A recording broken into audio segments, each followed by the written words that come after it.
ఈ క్వశ్చన్ చూడండి, X value ఇచ్చారు, వై వాల్యూ ఇచ్చారు, X plus Y by 0.5 calculate చేయాలి. ఎక్స్ ప్లస్ వై బై 0.5 అంటే ఏంది? బేసిక్గా మనం క్యాలిక్యులేట్ చేయాల్సింది 2 of X plus Y. So మనం first X plus why value calculate చేస్తే సరిపోతుంది. ఎక్స్ ప్లస్ వై అంటే, సో మనం కింద ఇది ఎల్సిఎం తీసుకుంటే పైన ఏమవుతుంది, root of A plus root B into మళ్ళీ ఇది వస్తుంది. సో ఇది whole square plus route of a minus root b, ఇది కూడా whole square by root of a minus b, దీని ఇంటూ ఇది అంటే ఏమొస్తుంది మనకి, a square a minus b into a plus b అంటే a square minus b square. ఇక్కడ root a ఉంది కాబట్టి మనకి ఫైనల్గా ఏ మైనస్ బి వస్తుంది డినామినేటర్లో. అలాగే ఇది ఇదేమొస్తుంది మనకి, 2 ఆఫ్ ఏ ప్లస్ బి అని వస్తుంది.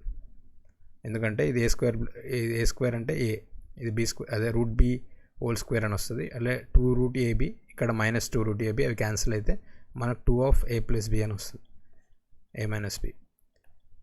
అయితే ఇక్కడ మనకి ఎక్స్ ప్లస్ వై వాల్యూ ఇది, అప్పుడు 2 of X plus why value ఏమవుతుంది, సింపుల్గా 4 of A plus b divided by a minus b. So మన ఆన్సర్ ఏంది, ఆప్షన్ బి. ఈ వీడియో నచ్చితే ఖచ్చితంగా లైక్ చేయండి. Thank you.